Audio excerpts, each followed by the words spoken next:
and Thursday nights at the museum. My name's Justin Veach. I'm the manager of the museum's Stewart Auditorium, and I curate public programs. It's true. Thank you. I'd like to thank all the folks who make our programming possible: the Scientific and Cultural Facilities District, the Stewart Family Foundation, the Friends of the Longmont Museum, our many museum donors, and of course our museum members. Do we have any members with us this evening? Hey members, thank you. We simply can't do all that we do without you.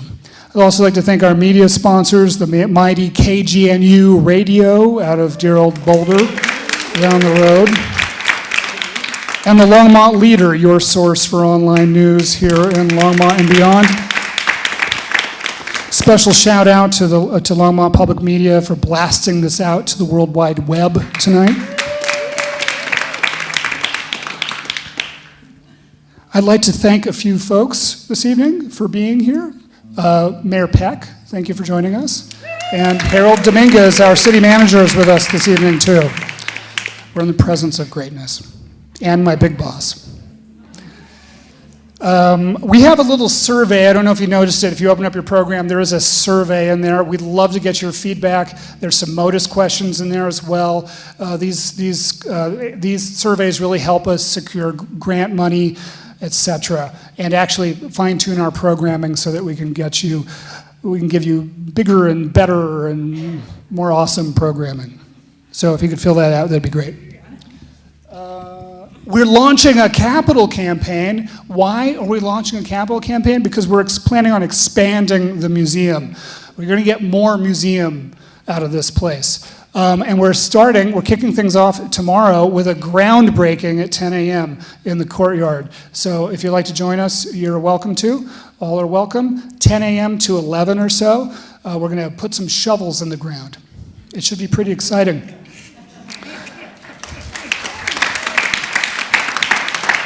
This introduction is getting very long, but before we get going, I want to acknowledge the flood victims in Libya, in a town about the same size as ours. Got hit by catastrophic flooding over the last several days, and they lost quite a lot of people.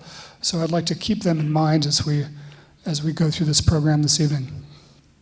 Without further ado, please welcome Motus Playback Improv Theater to the Longmont Museum.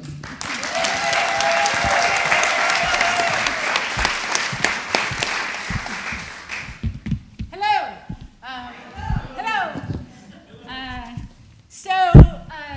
Today we get to walk on a line between the most somber and the most delightful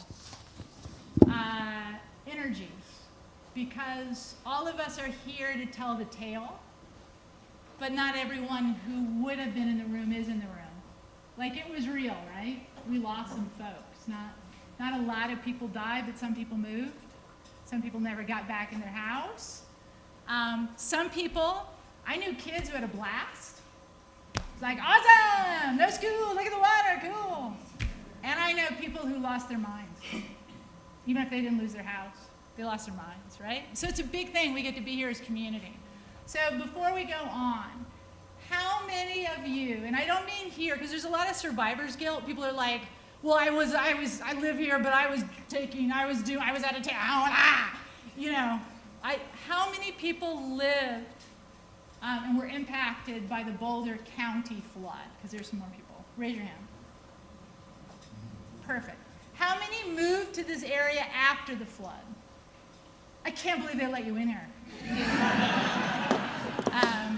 Because there is some before and after energies in this around flood conversation. So thank you actually for being here and finding out more about this. So I'm joking.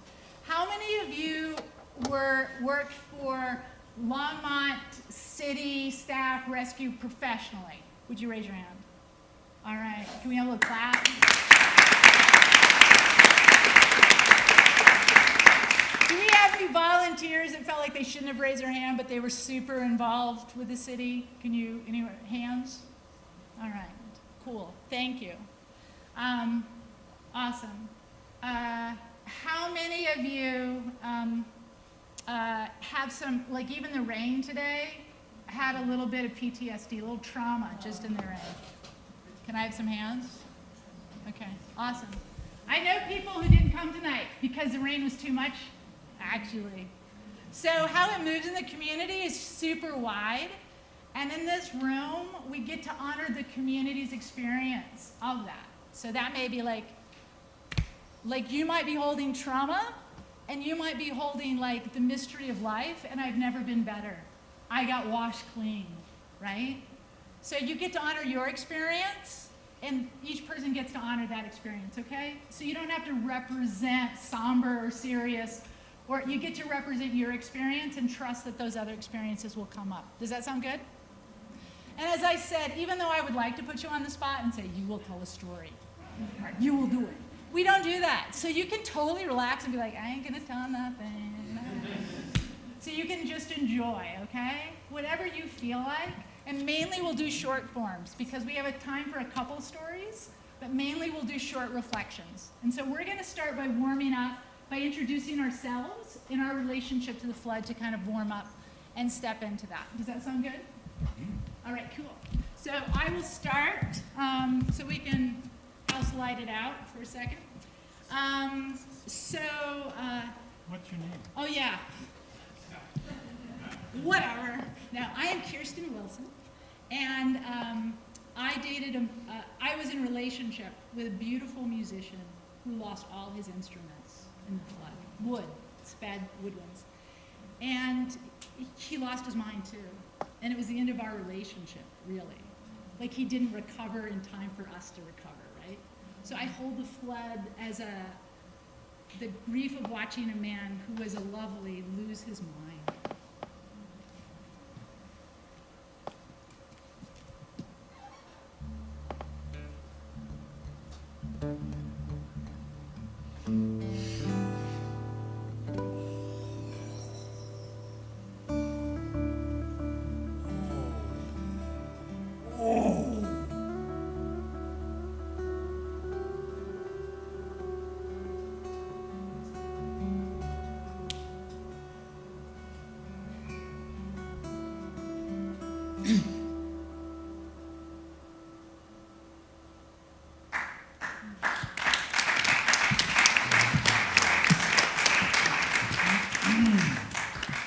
Hi, my name is Jim. I have lived in Longmont for nigh on 30 years. I remember walking down to the end of our street that day and looking across at Isaac Walton Pond, what used to be the pond, and the walkways around it, and seeing a floodplain, a raging lake that had literally 10-foot waves on the other side of it. What was it hitting that was bouncing it that high? I remember the moment when the bridge was still there, the moment when it was no longer there. I remember 2 evacuation orders, walking through the streets when the sun finally came out, and meeting friends and neighbors that were just as dazed as I, and trying to sort out, is this real or is this a dream?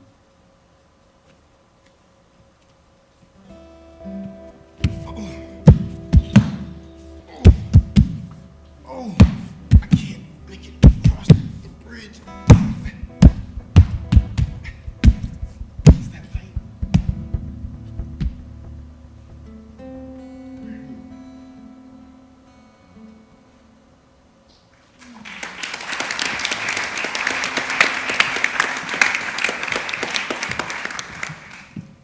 Hello, my name is Astro. My connection to the flood, I was not here in Longmont, but when Hurricane Katrina happened, I watched hundreds of my family members evacuate their homes, everything that they had, everything that they loved, and they came to my home and they had to sleep on the floor. We had to make rations and we just had to survive. I felt hopeless, like I couldn't do anything.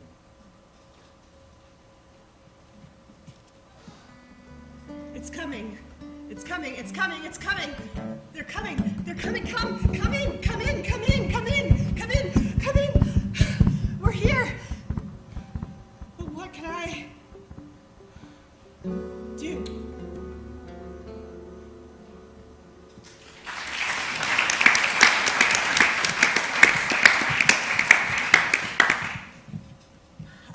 here. Oh, my name is Chelsea. Hello.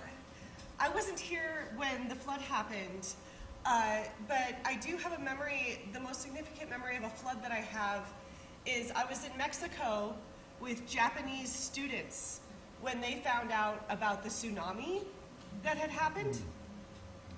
And it was really unfortunate the way that they happened to find out was through watching a video of it happening. And we were all in this room together,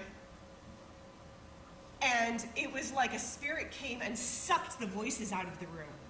There was just no ability to emote because it was so intense. Shocking. I watched my students watch a tsunami. A tsunami. And I watched it suck the spirit out of the room.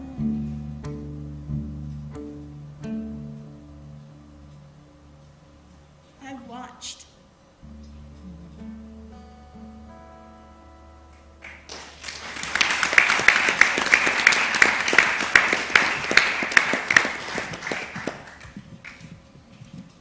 My name is Alexis, and in 2013, I had the great honor of working for a major corporation that had a foundation that gave employees money who had been impacted by the flood. And it was my great honor to administer those monies, except people who owned homes, who were homeowners, could partake of the money. People who were renters got zero. So the CEO, the CFO, the COO, all of the top executives got money. But the people who made our products, who rented, got zero. Alexis, did any of those people live in Longmont? Our operation was in Boulder. Most of the executives lived in Boulder. Most of the people who made our product lived in Longmont.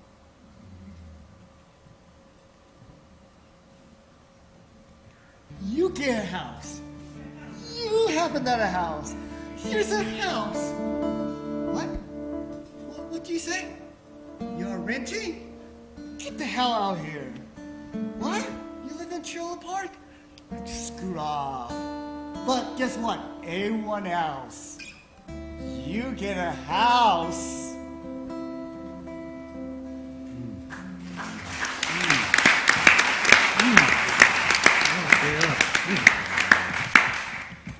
Hi, my name's J.R. Guo. So, I saw the floods on TV, on Facebook. And my first reaction was like, that sucks. That sucked. And 10 years later, when I get invited to do this, we had to do some reflection about our experience with flood. And it turned out that when I was 8 years old in Taiwan, our little city, my house, was flooded badly. So 10 years ago, my reaction was pretty much just a suppression, the trauma that I don't want to face or see. Sucks for you. Really sucks for you and you and you and you, and luckily that's not me. That's not me. That's me too.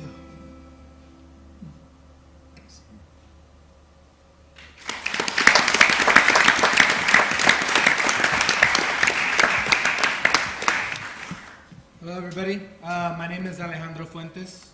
I have no direct correlation to the floods other than seeing it on TV and knowing that because of major climate change it's happening all around this world. That being said, what I do have experience with, which is a commonality between me and the people who lost their homes, is the fact that growing up, because me and my family were undocumented, there was no such thing. There was a house, and then another house, and then shortly after that, another and another and another house, because we lived in a state of instability. And so, when I think about the impact of a flood, something that you have no control over, taking damage on a family, on loving people, on people who are just trying to build something, I think about the connection to my family and the fact that sometimes things that are out of your control are the things that have the most control over your life.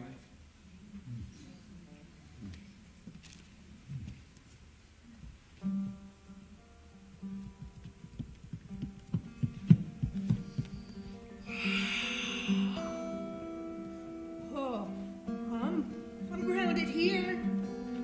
We're here, together here. Ooh, ooh, ah, ah, ah, ah. Can I just get a hand?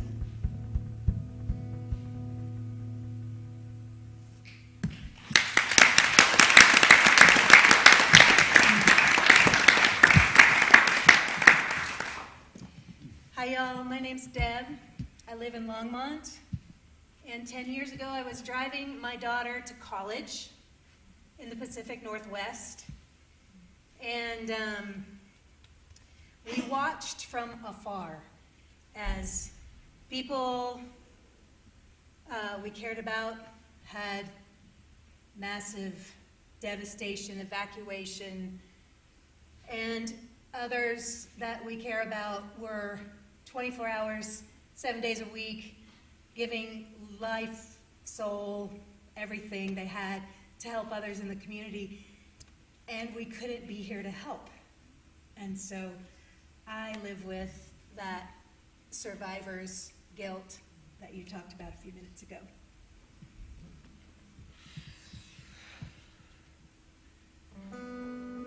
I am taking my beloved daughter to college.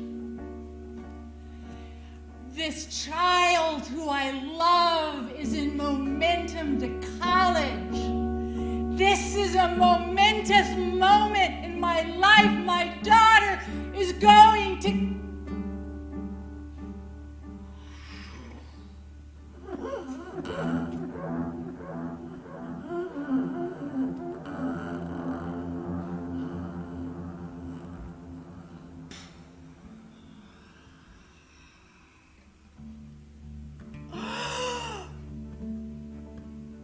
I'm sorry.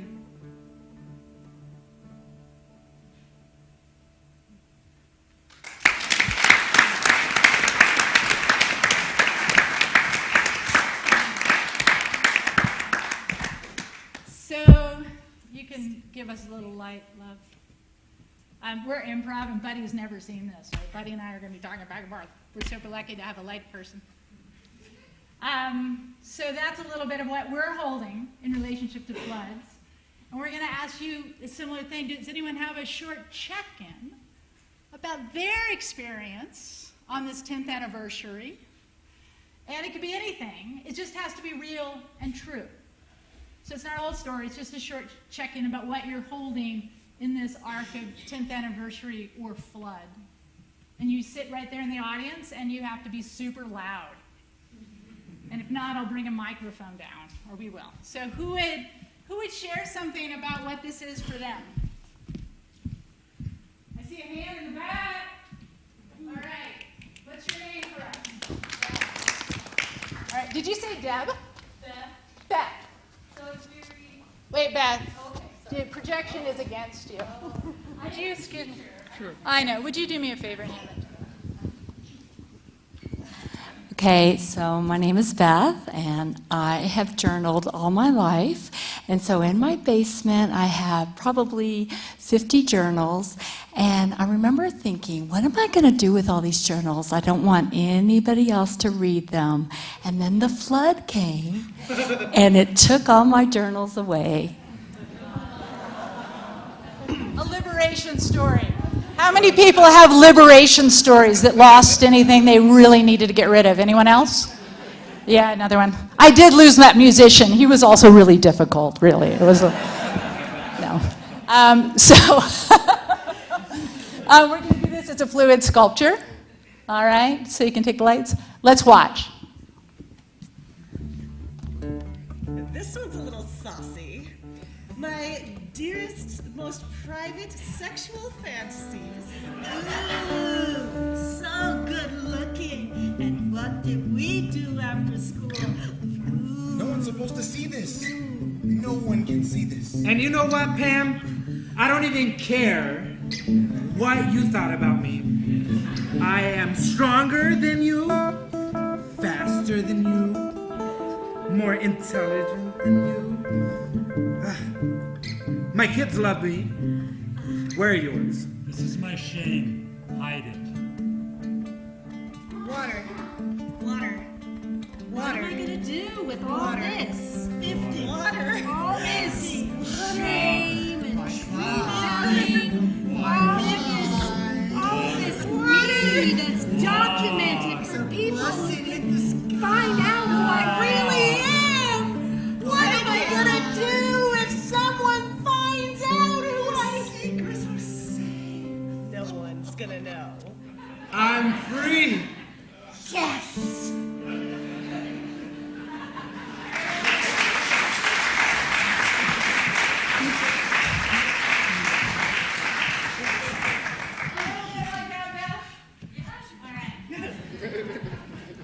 The Noah's Ark version of things, I guess.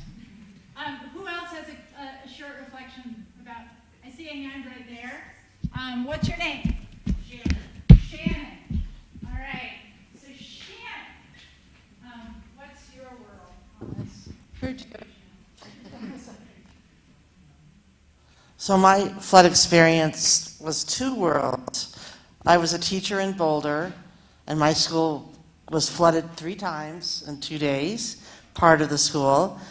I had a lot of kids that lost homes and were flooded. One of my families, 2 of the victims were found on their property. And then I live in Longmont. And I woke up, I'd left my school at 6 at night, and my biggest worry Wednesday night was, we're supposed to harvest in our garden tomorrow. How am I going to get the kids out there? My principal called and said, go home, it's dangerous. I got home, I was woken at 3 saying everything's closed, and when I turned on the news, there was the bike path by my school was a raging river. I had friends stuck in, they had to get airlifted out of Left Hand, but I was comfortable in Longmont, except Lake Longmont was 2 blocks away, but I was up on top of a hill. But I saw the National Guard on my corner. We were an island. We couldn't go north, west, south, or east. And I had only been in my home for a year. So I felt guilty because I was comfortable in my house. But I know a lot of people that suffered in my school who had just gotten over the 4 Mile fire. Now we're dealing with the flood. So that's my experience. How many of you related to the epicness of her experience? Any hands? Yeah. So for some people it was a singular event, and for others it was an epic, rolling experience of things conjoining. So I'm going to ask to do what is it called? String of pearls. In the arc of that big experience from death and loss and raging and out of home to privilege. Let's prepare. Let's watch. I am so lucky to live on this island. But I am so sorry that happened to you. I'm so isolated in my privilege, watching and feeling and wondering and wishing. Where did this river come from?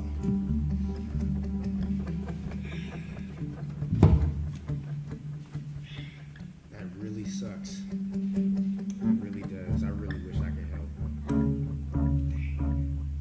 2 people found dead. I watched it all go by. It was like a movie.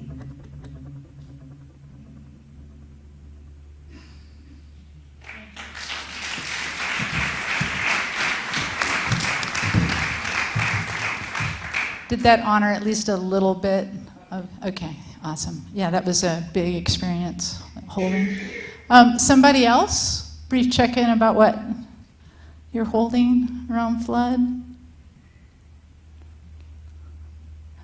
All right. What's your name? Carol. All right, Carol. Faster this way.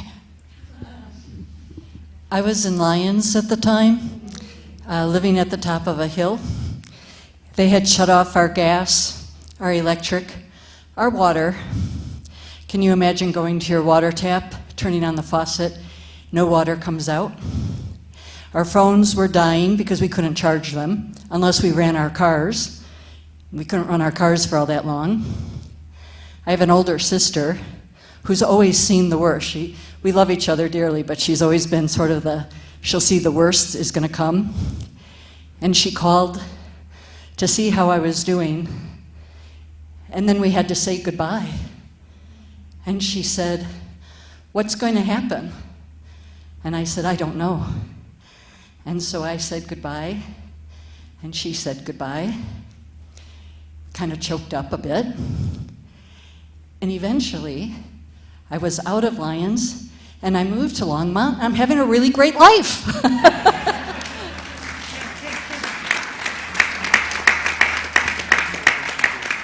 Awesome. I would love to see this as a fluid sculpture of, yeah, that tension between such unknowns and loss and fear and into the abundance of Longmont.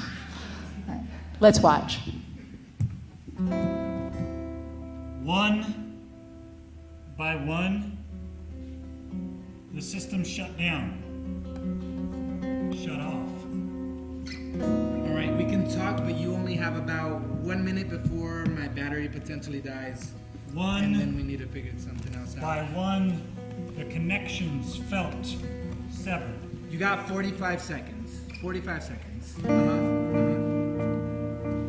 I can't tell you I'm going to be okay. I think this might be the end. It's time. Don't know It's time what's next. to say goodbye. Longmont's pretty nice.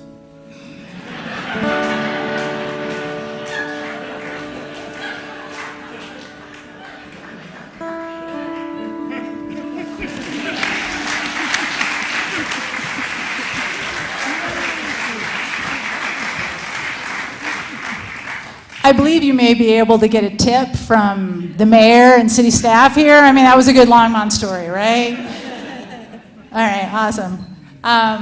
One more before we switch forms. I see a hand back there. Oh, there's so many. We're going to do other short forms, by the way. But I saw this gentleman way back here, and then we'll keep going in terms of short forms. Because we're so far back here, please make sure you keep your volume up. We don't want to miss a word you say. So, I wasn't supposed to be at work. You know, it just happened that way. Anyway. Okay. I was at work, and I wasn't supposed to be at work, but I was. My job at the time was I drive fire engines. Best job in the world. But anyway, we were on the north side of the subdivision, the golf course subdivision, and we were told there's a 10-foot wall of water coming your way. They were right. It was pretty big. So most of the guys that I brought in on the fire engine, they took off and tried to get through the water to try and rescue people or evacuate people that were inside of there. And I was assigned an engine to go in and get somebody. Any of you here that rode the fire engine out? I talked to a couple of people, But is anybody, if you... You did? Awesome, thank you. Okay. I was really lucky. I came in and out of that water about 6 or 7 times. Brought anywhere from 3 to 10 people at a time, and dogs and cats and birds and fishes. But we changed our lifestyle for the fire service drastically after that. We now have Zodiac boats and skidoos and things like that to pull this type of emergency correctly. We were scrambling because everything that we could have used was in Boulder, such as the National Guard trucks and things like that. But then they got shifted down a little bit later in the day. But I truly had the best job on the planet. So that's me. What's your name? Would you just say one thing about what it feels like to tell? I mean, that's a big story of both the grief of not having the materials you needed, the joy of having the best job in the world and getting people out. What's your dominant feeling just this moment sharing that story? What? Blessed. May So- we please know your name? Michael. Thank you, Michael. So we're going to see this as a fluid sculpture. Yeah, we have some desire to clap for you. Can we just go ahead and take on that?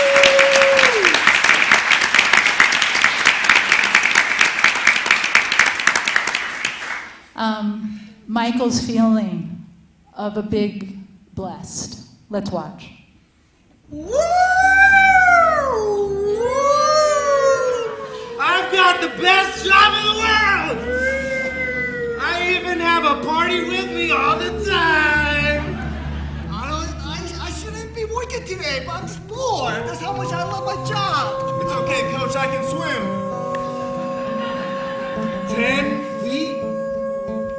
10 feet?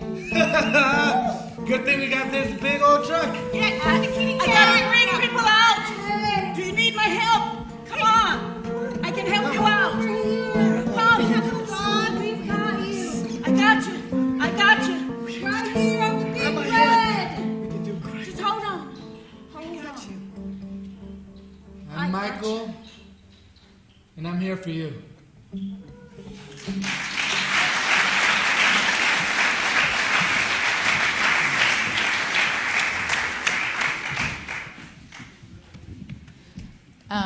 So thank you, Michael, and thank you each of you who knew a neighbor or did what you could to get somebody else a hand. So we're super grateful. It's why we're here today. We're going to have an opportunity for you to do something really scary if we weren't here to negotiate the 10th anniversary of the flood, which is I'm going to do something terrible, which is ask you to talk to someone you don't know. Yeah! Who you didn't come here with. And the reason why this is important is each of you has a story, and I'd like you just to, and even if the story was I wasn't here, but this is what's coming up for me, I want you to just take a time to tell someone who you didn't come with, just something you're feeling around the 10th anniversary of the flood. And it's not a lot of time, it's like 2 minutes, and then I'll ask you to switch to the other person. But I think everyone knows that you can have all the money and the resources. If you don't know your neighbors and you're not woven as a community, it's really hard to move fast and know who to get to. So thank you for getting to know someone in this room. Oh my God. So please talk to someone you don't know. Tell them a little story. Make sure they know your name.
come to an ending with this, your story, and make sure the other person is telling their version.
Start to find an end with this person.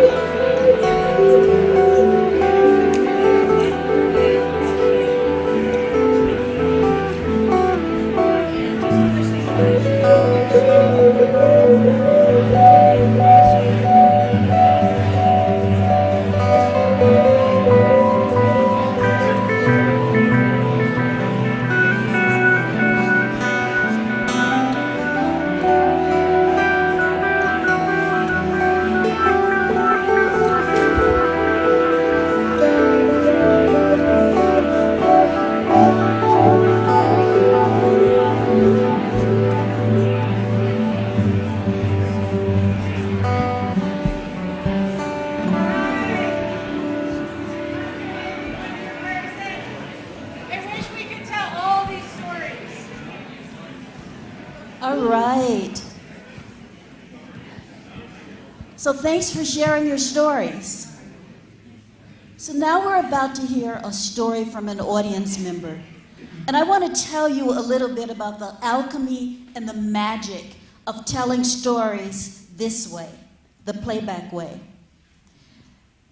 So one of the things that happens is you get to tell your story in a particular way. So you get to focus on the key people and the key moments. And you get to do that in a way that leaves enough time for other people to tell stories. And I'm going to help you do that. So, raise your hand if you have a story to tell. And I saw somebody's. Would you come up, please?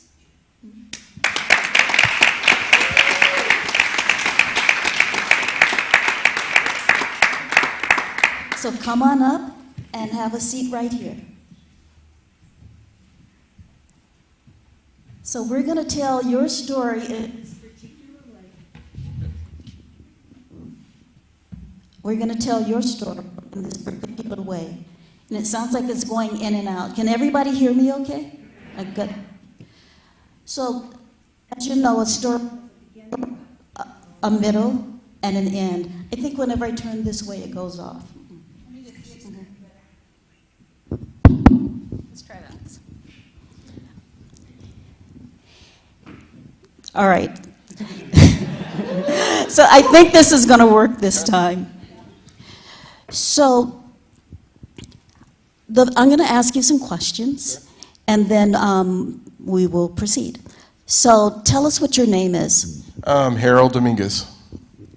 City manager. So welcome, city manager. Yeah, you're welcome.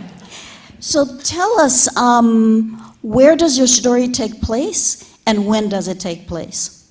It actually takes place from beginning to end, or beginning to today, actually. The beginning being what? When it started raining to today. So what I'd like you to do is look at the actors over here and select someone to play you. You. Me? Yeah. Yeah. And now, if you would tell us a couple of things about you in this story. What do you mean, a couple of things? Just a description of you in this story. And probably trying to understand what's going on, become very focused to understand what the situation's really looking like, how it's developing, and then trying to figure out how you work with the rest of the team members so you can help them coordinate the response. And this might sound a little odd, but if you had to give a color or a sound to this story, what would that be? Red. Red. So now we're going to talk about the rest of the story. I'm going to ask you to describe the beginning, the middle, and the end. And after that, you will get to select one of these people, or some of them, to take roles in the story. Okay. So what was the beginning of your story? The beginning was a day before when I was walking down a greenway with our director of public works, and we were talking about the rainstorm coming and starting to think about how do we deal with this situation, to then the night before it really started flooding, where we're on the phone probably from about 8 p.m. until 1 a.m. when we decided to open the emergency operations center. And so we're talking to each other, looking at gauges, talking to the emergency manager. They were literally doing math on napkins when we realized the gauges were blowing out west of Longmont. And then just making the call to say we have to call it and we have to bring everyone in to start dealing with the situation. That was the beginning. And what was his name? Dale Rademacher and his wife Karen Rademacher. So it sounds like they're important to this story. Yep. So can you pick someone to play Dale? Yep. All right, so now can you tell us a couple of things about Dale? Describe him. It's characteristics. Talkative. He likes to talk a lot. And I had to say stop talking at times. Thank you. And now let's move to the middle of the story. So the middle was actually a story related to back in the back where we were, so we came in, we had the emergency operations center, it was bigger than just the St. Vrain, so we had left-hand flooding, we had the St. Vrain flooding, and we couldn't see and we couldn't get video in to tell us what was going on. So we just jumped in a truck and decided to go look, and eventually got a helicopter ride to start looking and understanding what the situation was so we could work with the entire organization to deal with it. And when we were flying over Airport Road, near Champion Greens, it was still completely dry. And the helicopter started turning, and as we started looking to the west, we could actually see the wall of water coming in where the river had jumped its banks and was moving through the gravel ponds.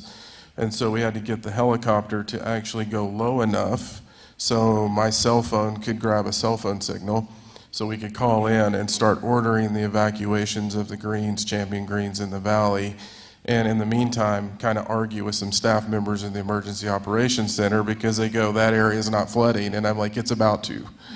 And so that was the middle. And can you tell us about how fast that water was moving? It was minutes. And so fortunately we had a number of fire crews, police crews, operation crews very close to the area, and so they were able to get in. But I literally have pictures showing it dry, and then about 10 minutes later where you could see the swirl of water moving into the neighborhood. And how would you like to end this story? How would you like it to end? So when we end it today, one of the things that we've been incredibly focused on is how we become resilient as a community and working in the work that you see along left hand in the St. Vrain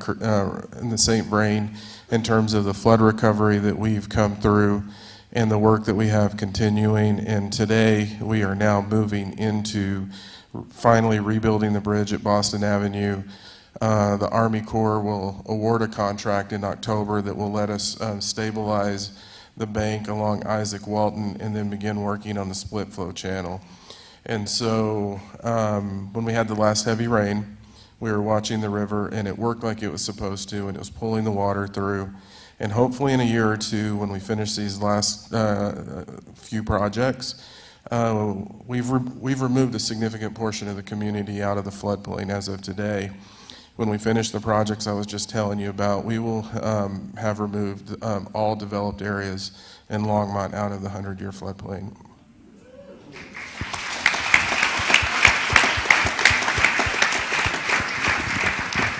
And if I can ask you, well, two more questions. One is, as you sit here and think about the work that you and your colleagues did to remove so many people out of the floodplain, what feeling are you sitting here with? Well, part of it is it's kind of our focus because that's our job, because we're inherently here to really work on the health, safety, and welfare of the community. So to know that you can get that work done. And really the teamwork that we have as an organization. You know, when you talk about beginning, middle, and end, the thing that's the characteristic of our organization, from our city council to everyone that works in it, is the commitment to the community and continuing to work to make Longmont a better place and a safer place for everyone. And what would you like to call this story? The journey. The journey. And are there any questions? Yes. Just to get into your headspace, why did you want to become a city manager, and why does it still drive you? I think one of the characteristics for all of our teammates is that we want to give back, and we actually test ourselves a lot. And so the one common characteristic is that you know, when we see it, is there's a point of service that really shows up in all of us. And I actually grew up with it in terms of an uncle that was in the military, an aunt that was a town manager. So having that experience just told me this is what I wanted to do, and decided I didn't want to go to law school. Yeah. All right, let's watch.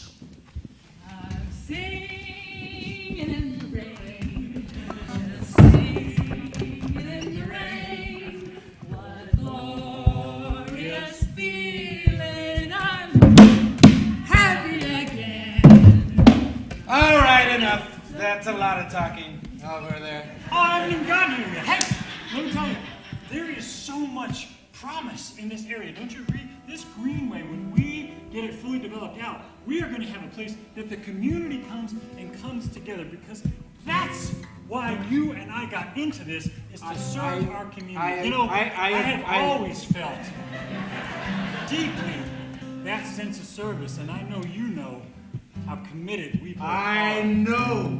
Let me tell you something. Let me tell you a story.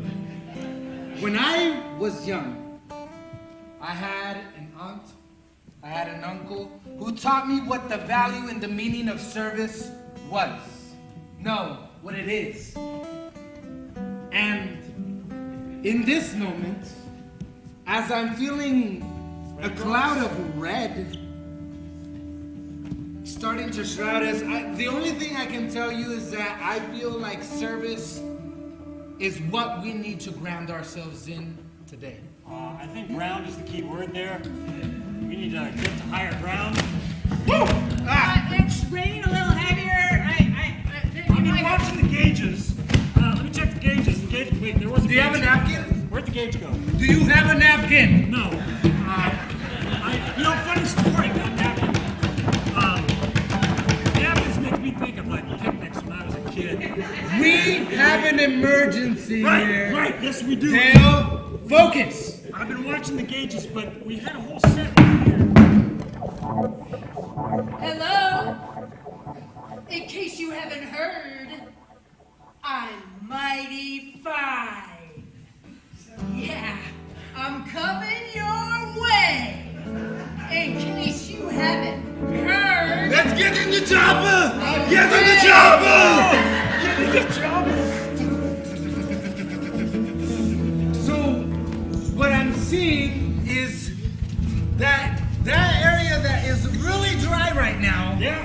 is about to be not very dry in a few minutes. It looks fine to me. Yeah!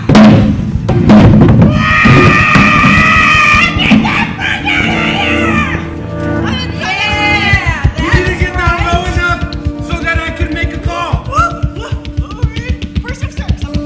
Don't get too close. Emergency services. We need to get somebody out to the blades right now. Green.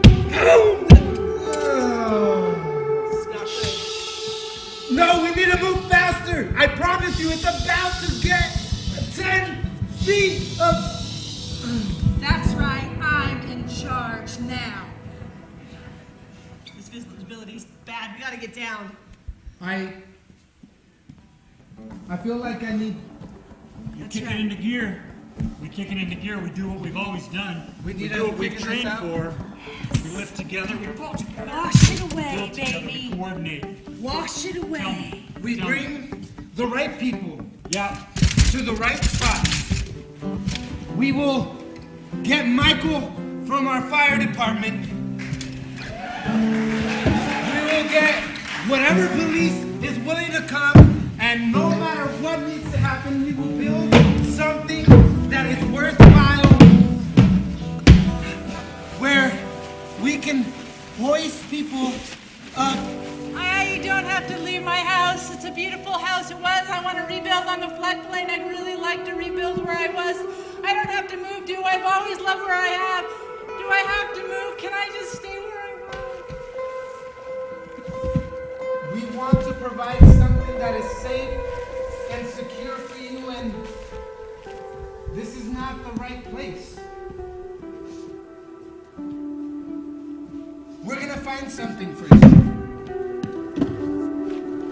We're gonna move you and everyone else who has been impacted to a place that is safer and higher, more solid and stable, and all those pieces that used to belong to you, they're gonna be there.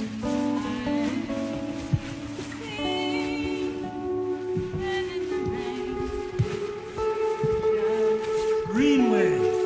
Singing in the rain, It just feels so good to help. glorious feeling, the water rolls by. Can I just tell you, I'm so glad you were there when we needed you. And now that suit kind of triggers a little bit. Oh, I just wanted to be prepared. I know. I'm We'll call volunteer. you when we need it next time. Could you just maybe lose the suit? Oh, okay, yeah. Sorry. Just try. Takes me right back. It's sort of associated with bad. Oh. Yeah. Today, Thank you. we mark 10 years. 10 years since homes were lost, people were misplaced, and 10 years, I can tell you that we've built up the plan, the infrastructure, the power of a collective people to assure you that you and you and you and you and we're gonna be so much safer now. And the fire guy has a boat. He's got a boat.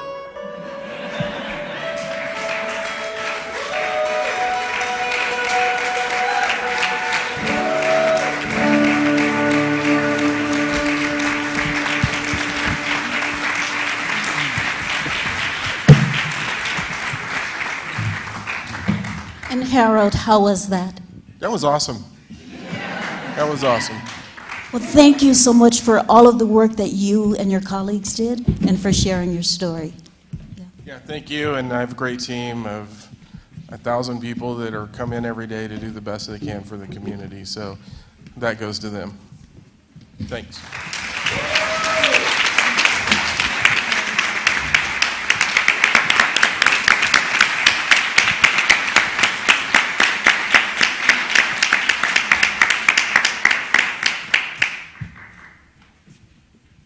So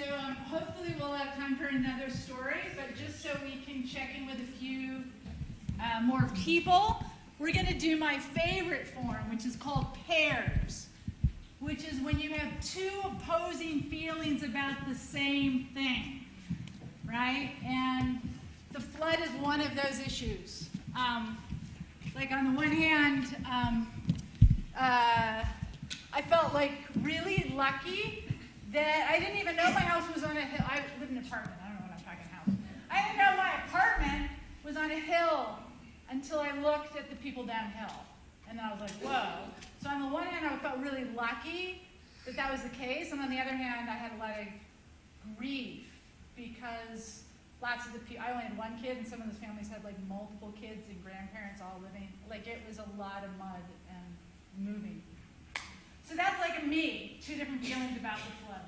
You know, one hand, awesome, I'm on a freaking hill, I'm dry. On the other hand, I had a really great view of how devastating it was to people who had a lot of kids and a lot going on, and I was overwhelmed with just one. So, how about you? Anyone have a pair in their life? I see a hand over there. What's your name?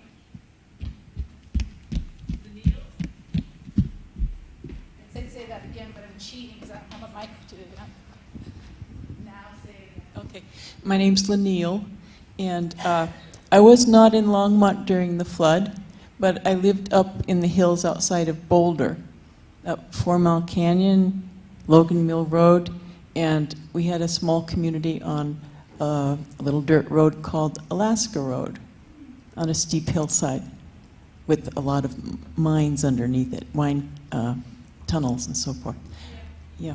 So when the rains came, the bridge that we used every day to get to town washed out, and only a little bit of it was left, enough to walk over, but no cars could go over it. One guy could take his motorcycle out, go to town if he needed. I was kind of new up there, but there were 3 or 4 families, maybe there were 12 houses on Alaska Road, something like that. The ones who'd been there a long time all had generators. So the ones with generators would open up their showers and refrigerators to the other people who didn't have generators. They had no electricity, no power, no fresh water, and so forth. And we set up a communication network, the Alaska Road Network, and emailed each other.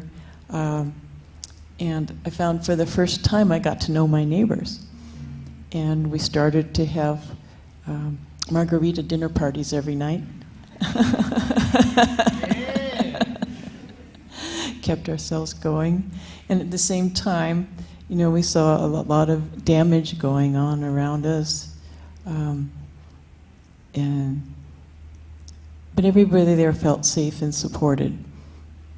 And the people who were renters were evacuated by the National Guard, but the people who had generators would not go. This was their home. We take it. So there was the balance between really appreciating the community feeling that I never experienced before or afterwards, after the flood, and the uncertainty and the pain and so forth, and the tedium of vacuuming the water out of your basement every day and so on. How many of you had a sweet spot of either getting to know neighbors or new relationships that came out of the flood? Could I see hands? Awesome. All right. So on the one hand, you got to know your community. You have margarita night. It's super sweet. And on the other hand, if you didn't have a generator, you were really in trouble, and you watched the road wash out and the constant vacuuming water out and trying to do. So these two things of just chaos and disruption, and this sweetness that you haven't had in that community since, it sounds like. Awesome. So 2 feelings about that experience. Let's watch. Well, I guess I'm gonna vacuum this floor again because it's one thing that I am in control of. And I'm gonna let loose a little and not be in control because what the hell is going on? What the hell is going on? What's going to happen? Well, here's the thing. Like, now I have like 12 new friends, and it's amazing. Margaritas. Margaritas. Out there, everybody's just going through it. God. And now I have a community to go through it with.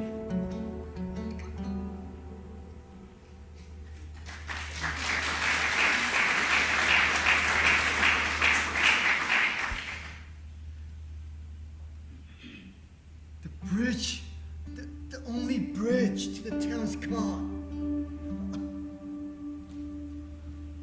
I feel this bridge growing between me and my neighbors. I don't have generator. Oh, this flood is generating so much support and compassion among me and my neighbors.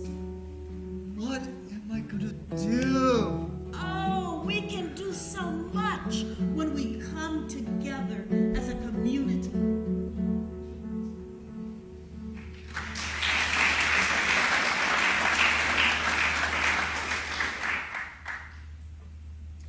What do you mean? I have to use Carol's refrigerator? I just want a bologna sandwich. Would you like mustard on that bologna sandwich?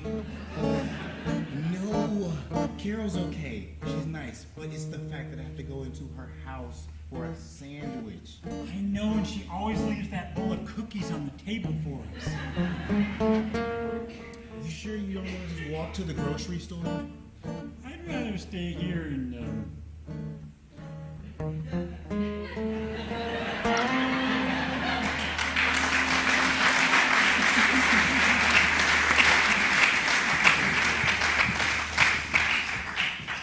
Was that a little bit like that? Awesome. All right. Anyone else have opposing feelings about the flood? I see a hand over here. What's your name? Oh, I know your name. My name's Emily, and this is my story, but part of it came from one of my students. So there, I was teaching a 10-year-old student, and at the end of the lessons, the viola lesson, he turned to me and said, "I don't think it's ever rained for half an hour in a row before." And so that wonder and awe at that half an hour on Wednesday at 2 o'clock was amazing. And then 3 days later, it was devastating. Thank you for that. Did anyone have the arc of that? A moment where it was like, wow, look at all this awesome water. And then the next, yeah, okay, sweet. And I love it that you brought that up, that sweetness of that 10-year-old awe. All right, so the awe of all that rain and then the devastation that followed. Let's watch. It's raining, it's pouring, the old man is snoring. This is too much. I see rain, rain. No, this is too much. Rain, rain, go away, come again some other day. Is everyone gonna be okay? Oh, the sweetness out of the mouths of babes. The sweetness of their observations. Oh, yes, it has rained a lot in the last 30 minutes. How observant you are. I can sense disaster. Oh,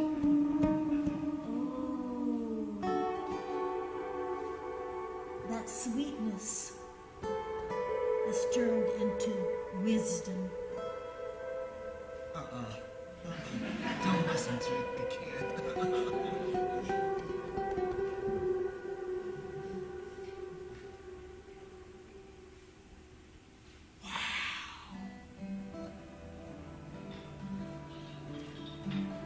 Let's not stand outside. Can I just take this in? If you'd like to drown, son. If you'd like to drown.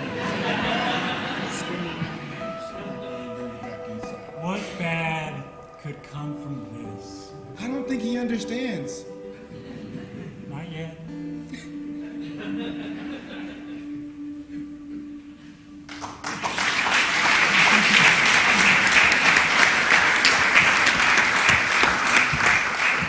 Was that a little bit of it? Yeah. Thank you for bringing him and you into the room. I see a hand of a beloved. Does everyone know Carmen Ramirez, Queen of Longmont? I may just say, woo! What did you tell us?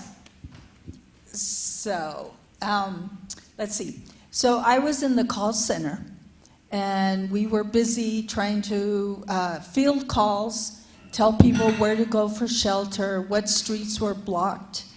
And my husband called me. That's me. That's him. That's Ray. And he said, I don't want to bother you. I just want to let you know that Vanessa's been evacuated. That's our daughter. So our daughter, her wife, 3 kids, 2 dogs, 1 cat, 2 cats have been evacuated. But they're safe. They're at our house. So don't worry. Go back to work. Help the community. And we'll see you when you're done. And 23 hours later,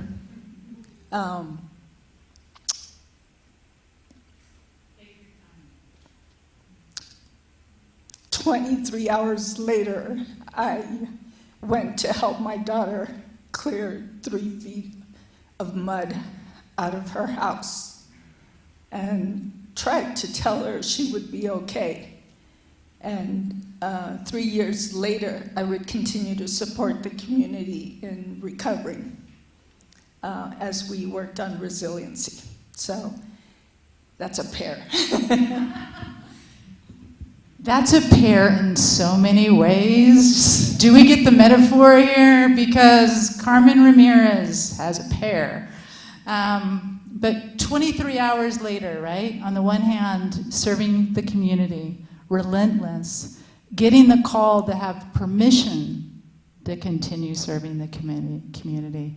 And on the other hand, and her daughter, and 3 feet of mud, and all of that. Where did they move into? Their house for the next 6 months, right? So the big pair of how do you support your community relentlessly, and at the same time, you've got your family to love and support. Just that big problem, and then every individual had their own huge problem. Let's watch. My baby is in trouble. My baby. My love, it's okay. It's okay. They are safe. But it's her and her wife and their 3 daughters, my grandchildren. They're in trouble. Trust me, they're okay now. But 23 hours from now, we have to clean out the mud. And then we have to clean out the mud. And trust me, clean out the mud is the easy part. They have to live us for 6 months.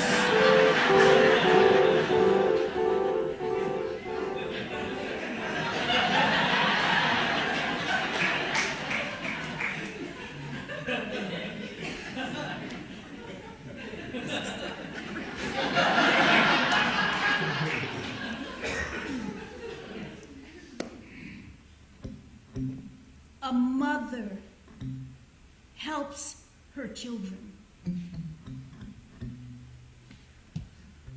Hello?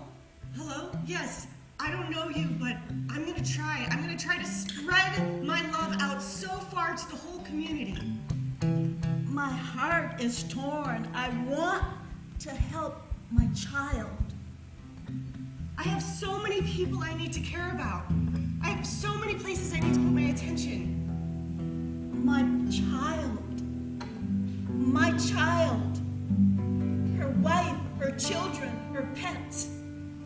I want to help them. I can only do so much.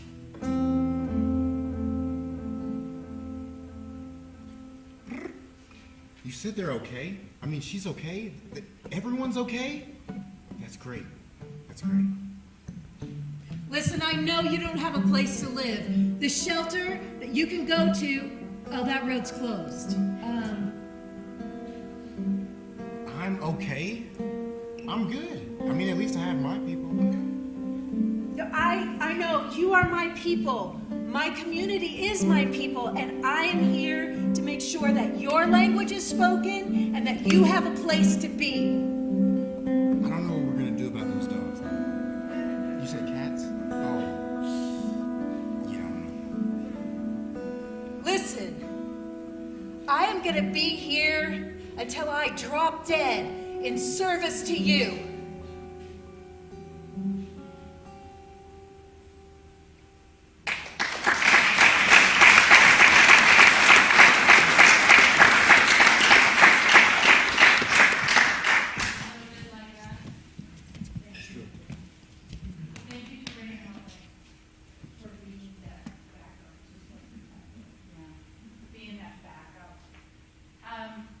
It's again, when you have someone giving 23 hours for the community, if you don't have someone holding the home down, then everything spins out. So again, thank you for all of you and how you help. I have a hand over here. We'll do one last pair. Volume up, love. Yeah, thank you. Thank you, thank you. Oh, sir. My name is Michael.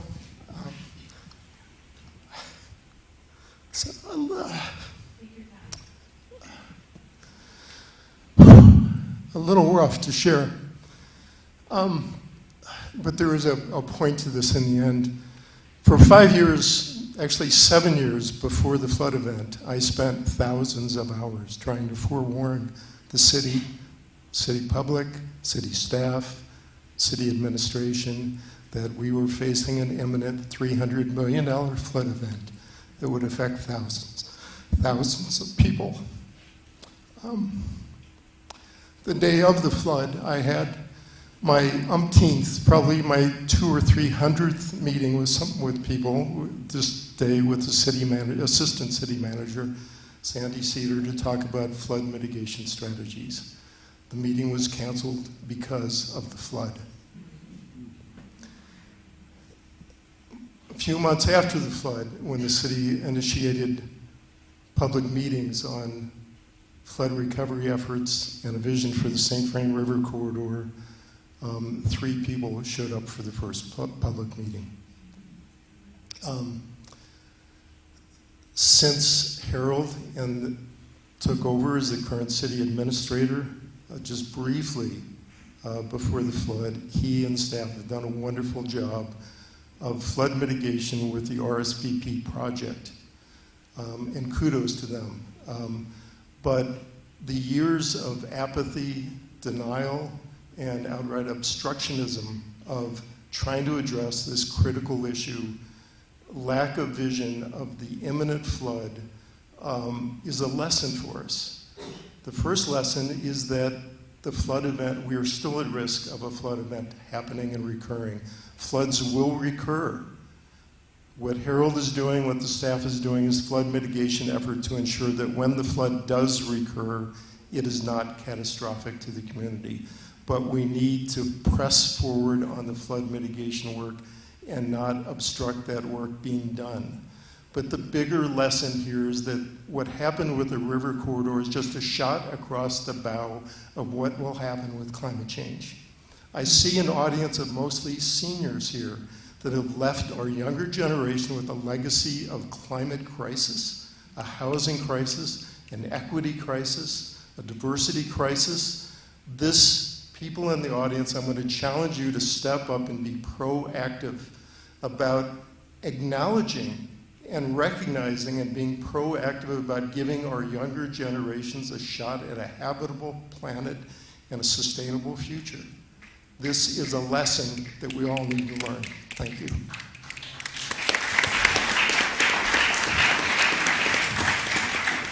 So again, this is a big story. There's a lot of components. So on the one hand, there's the lots of different pairs in there. But on the one hand, there's the there's the pair of, wow, I'm really glad that people did the best job they could and are now moving forward, but my grief at what didn't get handled for years when I was begging for that is real. So that's one of the pairs, right? I was begging, it didn't change, and now it's great, but it late. And then you have this other huge pair in the top of this, which is, on the one hand, we're doing a really good job of trying to handle, because it will happen again, and on the other hand, we are not acknowledging what we're doing to the planet, and that this is 101 for our young people. So, and you probably heard a lot of other pairs in there too.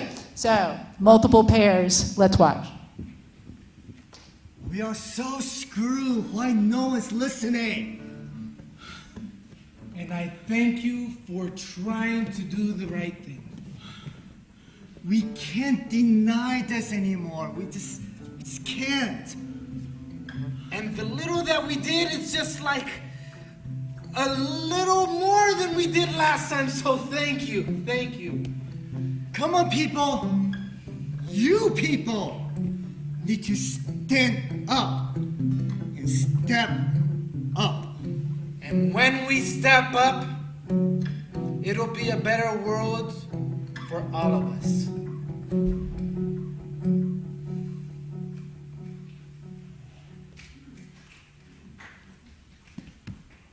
You see that, right? Like, it's right over there. When are you gonna see it?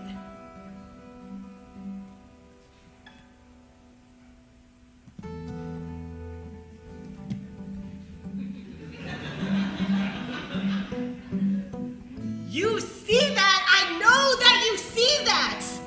When are you gonna say something? What?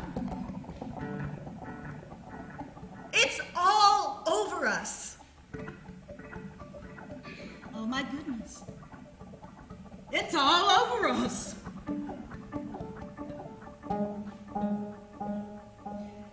Listen, kids, I just want you to know I'm really, really sorry. This is my 100th letter. And as long as I'm here and I have a voice, even though people can't hear me, I promise you I am going to use it for you. I think I'm just gonna send an email. Kids, I'm doing the best I can. Maybe this isn't working, but I'm gonna send another. I'm sorry.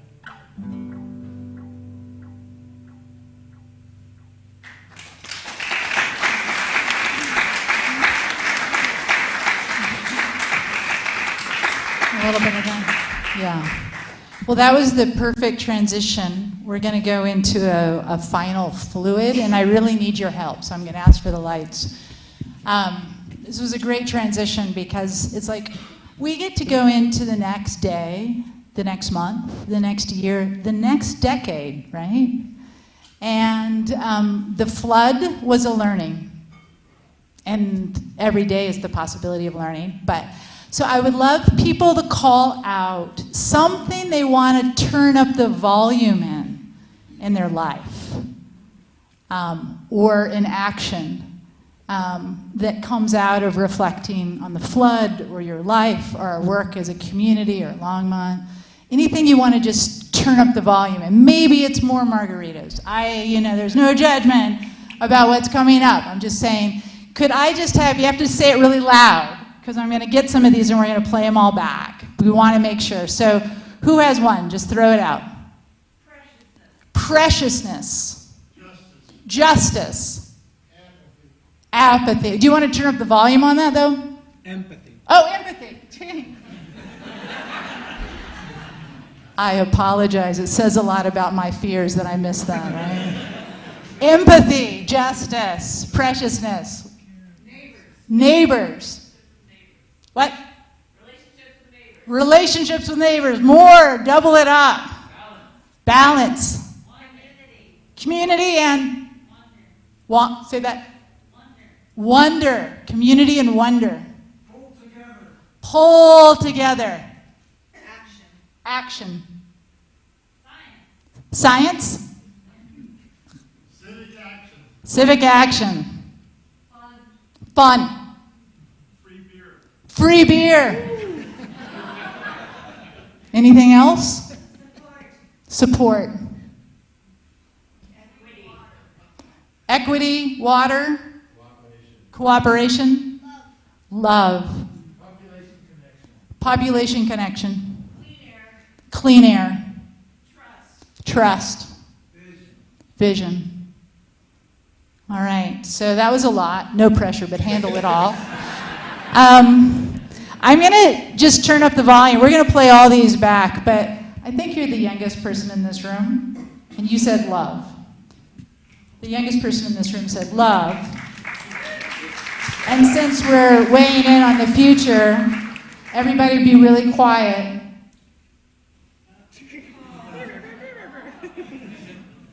That baby is in water right now, loves. Some really good water. So, in honor of the 10th anniversary of the flood, these are some of the things that we are holding. Thank you. Let's watch.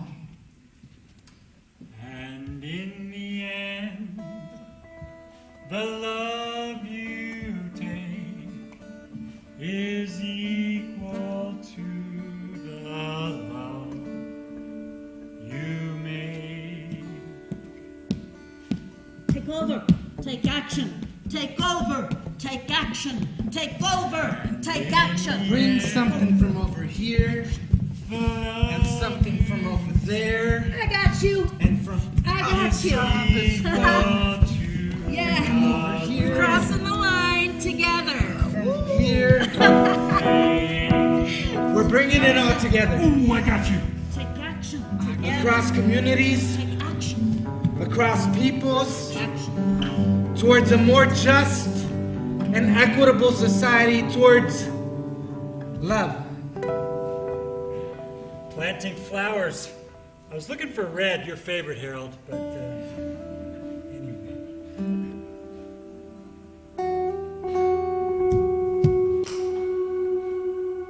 Hi, neighbors.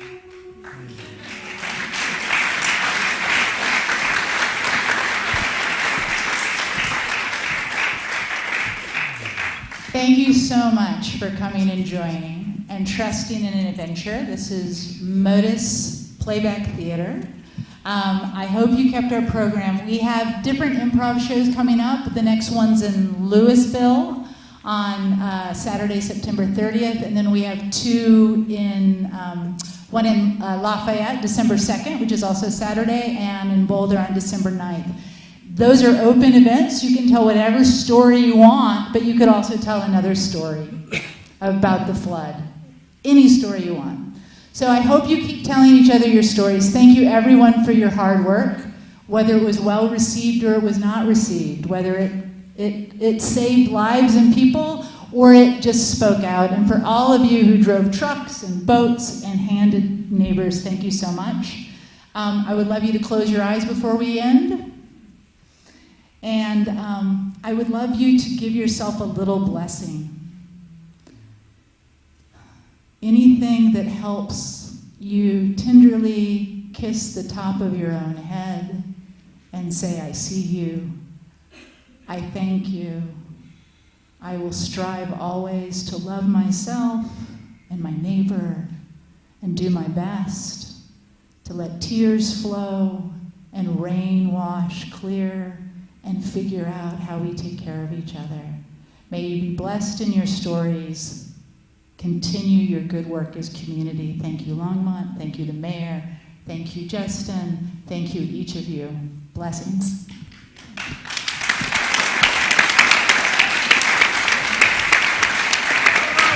Adolfo Romero and the music!